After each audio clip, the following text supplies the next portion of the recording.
اعوذ باللہ من الشیطان الرجیم بسم اللہ الرحمن الرحیم نحمدہ و نصلی علی رسولہ الکریم اما بعد۔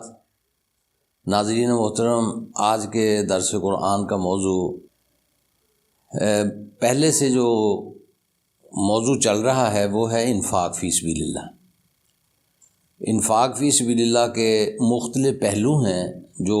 قرآن مجید کی اس صورت کے اس حصے میں بیان ہو رہے ہیں۔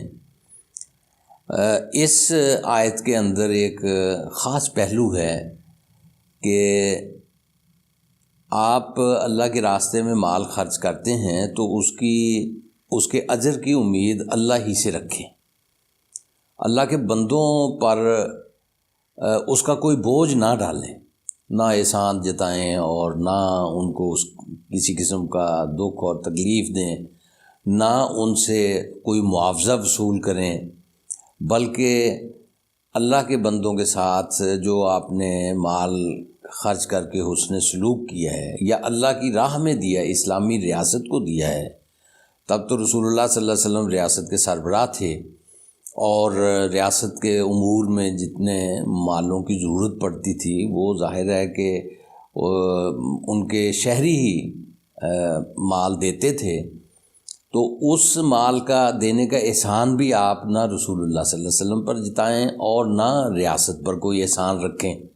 بلکہ اللہ کا احسان مانیں کہ اس نے آپ کو صلاحیتیں عطا فرمائیں، قوتیں اور قابلیتیں دیں، اس کے ذریعے سے آپ نے مال کمایا، وہ اللہ ہی کا مال ہے۔ جو کمایا وہ بھی اللہ کا مال ہے اور جو آپ کے پاس آیا وہ بھی اللہ کا مال ہے۔ اس میں سے اگر آپ نے اللہ کا حصہ ادا کر دیا، اللہ کے بندوں پر خرچ کر دیا، کلمت اللہ یعنی اللہ کے رسول کے ذریعے سے جو مشن اور پیغام انسانوں تک پہنچا اور رسول اللہ صلی اللہ علیہ وسلم نے وہ پیغام عام کیا، لوگوں تک پہنچایا، اور اس کے راستے میں جو رکاوٹیں آئیں ان رکاوٹوں کو دور کرنے کے لیے جو قتال بھی کرنا پڑا ریاست کو، تو وہ بھی ایک اعلیٰ مقصد کے لیے ہے، نہ اپنی سلطنت میں اضافے کے لیے، نہ اپنے اقتدار کو وسعت دینے کے لیے، بلکہ اللہ تعالیٰ کے کلمے کو بلند کرنے کے لیے۔ مراد کیا ہے کہ اللہ کے قانون کے تحت آ جائیں سارے انسان، اور اس قانون کے تحت جو انسانوں کو فوائد حاصل ہوتے ہیں، مساوات ہے، قانون کی حکمرانی ہے اور انسانوں کے حقوق کی برابری ہے اور آگے بڑھنے کے مواقع ہیں، سب انسانوں کے لیے کھلے، تو ایک طبقے کے شکنجے سے نکل کر سارے انسان ایک قانون کے تابع ہو جائیں، یہ معاشروں کے لیے بھی، قوموں کے لیے بھی، افراد کے لیے بھی اس میں منافع ہی منافع ہے۔ یہ منافع بخش قانون ہے کہ جس کے نیچے سارے انسان آ جائیں، تو اس کے لیے جو جد و جہد ہوگی، جہاد ہوگا، اس کے لیے آپ کو جو مال دینا ہوگا وہ اللہ کے لیے ہے۔ لیکن اگر آپ نے اپنی نیت میں کھوٹ رکھا، نیت کا حال تو اللہ جانتا ہے، بندے تو نہیں جانتے، اس لیے بندوں پر تو ظاہر نہیں ہو سکے گی، وہ کوئی اندازہ کریں گے اس کے بارے میں۔ اللہ تعالیٰ نے منع فرما دیا کہ آپ سوء ظن نہ رکھیں، کسی کے بارے میں بدگمانی میں مبتلا نہ ہوں، بلکہ سب کے بارے میں حسن ظن رکھیں۔ تو آپ نے زبان سے اس کا اظہار نہیں کیا، عمل سے بھی اپنے آپ پردہ ڈالے رکھا، لیکن خواہش آپ کی نام و نمود کی ہے یا زیادہ حاصل کرنے کی ہے، مفاد پرستی کے تابع ہو کر آپ اپنے مالوں کا بدل اسی دنیا ہی میں حاصل کرنا چاہتے ہیں، تو یہ بات اللہ سے نہیں چھپ سکتی، اللہ اس کو جانتا ہے۔ تو ایسے لوگوں کو اللہ تعالیٰ نے ایک تنبیہ کی ہے، مثال کے ذریعے سمجھایا ہے کہ جب آپ کو آپ کے خرچ کیے ہوئے مال کے انعام ملنے کا وقت آئے گا تو وہاں آپ کے لیے کچھ بھی نہ ہو اور آپ محروم کھڑے ہوئے ہوں، تو یہ کیفیت آپ کے لیے قابل برداشت نہیں ہے۔ اور دنیا کی مثال دے کر سمجھایا کہ بھی ایک آدمی نے باغ ہے اس کی لہلہاتا ہوا سرسبز و شاداب خوب پھل دیتا ہے، اور چھوٹی چھوٹی اولاد ہے اس کی، ابھی اولاد بڑی نہیں ہوئی، اور وہ باغ جو ہے وہ آئے، اس کے اوپر کوئی گرم ہوا چلے اور اس کو جلا کر راکھ کر دے، سارا سورس آف انکم ختم ہو جائے، تو اب آپ اولاد کے بارے میں کتنے پریشان ہوں گے۔ یہی مثال ہے کہ مال آپ نے خوب دیا، اللہ کے راستے میں دیا، لیکن نیت آپ کی خالص نہیں تھی، ریا تھی اس کے اندر یا زیادہ طلب تھی اس کے اندر، تو جب اس کا معاوضہ ملنے کا وقت آیا اللہ سے، یعنی دنیا پہ میں تو آپ نے اپنی زندگی گزار لی جیسی گزار لی، اللہ سے معاوضہ ملنے کا وقت آیا، اس وقت پتہ چلا کہ اس کا تو کوئی معاوضہ نہیں ہے، جو اس پہ کوئی انعام نہیں ہے، وہ تو آپ نے اپنی بدنیتی کی وجہ سے وہ آپ ضائع کر بیٹھے۔ اس وقت کی محرومی کو سامنے رکھتے ہوئے اپنی نیتوں کو صاف کر لو۔ نیت کی اللہ تعالیٰ کے ہاں قدر ہے، جیسے کہ رسول اللہ صلی اللہ علیہ وسلم کی بھی ایک حدیث ہے، بڑی معروف ہے، غالباً 6 7ویں جماعت میں ہی وہ سلیبس کے اندر شامل ہے ہمارے اسٹوڈنٹس، پڑھنے والے بچوں کے لیے۔ عام طور پہ علماء کرام بھی مسجدوں میں اس کو سناتے ہیں، اور ایسی آسان الفاظ ہیں کہ زبان پہ جاری ہو جاتے ہیں، انما الاعمال بالنیات، اور سارے اردو والے یہ الفاظ ہیں۔ جی انما ایک عربی کا الاعمال اردو میں بھی بولتے ہیں، نیات نیتیں وہ بھی اردو میں ہم بولتے ہیں، بالکل یعنی اللہ سے اجر ملنے کا انحصار، اعمال جو بندے نے کیے ہیں اس پر اللہ سے اجر ملنے کا انحصار کس پہ ہے؟ نیت پہ ہے۔ جو بندے کی نیت ہوگی وہ اس کا اسی کے مطابق اس کا اجر مل جائے گا۔ تو یہ کس طرح سے قرآن مجید نے بہت خوبصورت مثال دے کر، ایک ٹچی سی مثال دے کر سمجھایا ہے کہ تاکہ دل میں بات اتر جائے اور پھر بندہ سوچے بھی نہ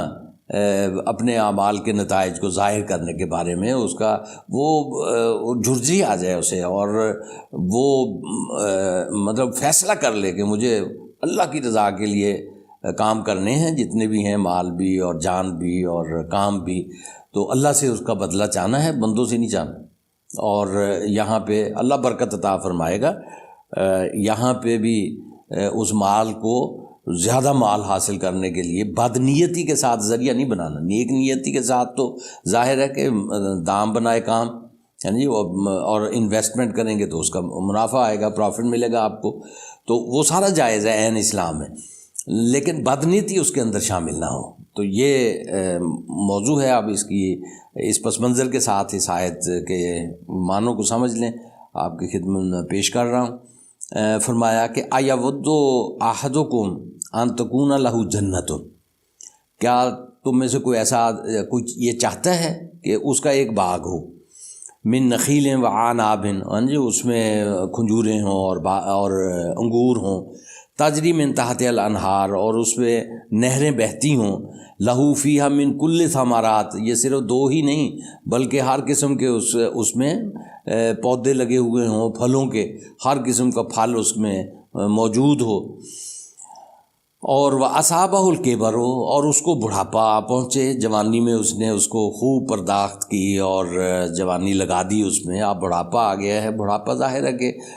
انسانی کارکردگی کو کمزور کر دیتا ہے، اب بڑھاپے میں ضرورت ہوتی ہے جوانی میں جو کچھ کمایا ہے اس کو بڑھاپے میں وہ کام آئے۔ اچھا، عام طور پہ کیا کام آتا ہے؟ ایک جمع کیا ہوا مال اور دوسرا اولاد، یہ 2 ہی چیزیں کام ہوتی ہیں۔ وَلَهُ ذُرِّيَّةٌ ضُعَفَاء، اور اس کی اولاد کمزور ہو، وہ اس کے کسی کام نہ آ سکے، بلکہ اس کی ذمہ داری اس پر ہو، ابھی اس نے اسے پروان چڑھانا ہے، بڑھانا ہے، اس پر خرچ کرنا ہے، اور سورس آف انکم یہی ہے۔ فَأَصَابَهُ عِصَارٌ فِيهِ نَارٌ، تو اس باغ پہ کوئی ایسی ہوا چلے جس میں آگ ہو، تو فَاحْتَرَقَتْ، اس باغ کو جلا کر راکھ کر دے۔ زندگی بھر کا اثاثہ اور ذمہ داریاں موجود ہیں، اور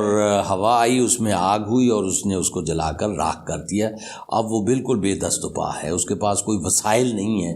اپنی زندگی گزارنے کے لیے، اپنے بڑھاپے کے لیے سہارا۔ جو اولاد ہو سکتی ہے، مال ہو سکتا ہے، اس کو آگ کھا گئی، اور جو اولاد ہو سکتی ہے وہ ابھی چھوٹی ہے، اس کو ابھی پالنا ہے، ہاں جی، آپ اس میں اس کیفیت میں اس کی ضرورتوں کا اندازہ کر لیں کہ کتنی اس کو ضرورت ہے مال کی یا اسباب حیات کی۔ کذالک یبین اللہ لکم الآیات لعلکم تتفکرون، تو اس طرح ہم اپنی تعلیمات کو واضح کر کے لوگوں کے سامنے پیش کرتے ہیں تاکہ وہ غور و فکر کریں کہ جو نیتیں اور ارادے انہوں نے کیے ہوئے ہیں اور جس کے ساتھ وہ عمل کر رہے ہیں وہ ان کو اچھے انجام تک پہنچانے والا ہے یا وہ ان کے نتائج کو ضائع کر دینے والا ہے۔ تو سمجھداری کی بات تو یہی ہے کہ ایسے نیت سے، ایسے ارادوں سے عمل کریں کہ جو نتائج کو برگزار لائے، یعنی جس میں انعامات زیادہ ہوں اور جس میں وہ صرف یہی ہے کہ وہ اللہ کی رضا کے لیے کیا جائے، نہ دکھاوے کے لیے ہو، نہ مزید مال حاصل کرنے کی بدنیتی کے ساتھ ہو، اور نہ کسی کے اوپر احسان دھرنے کے لیے ہو۔ وآخر دعوانا ان الحمد للہ رب العالمین۔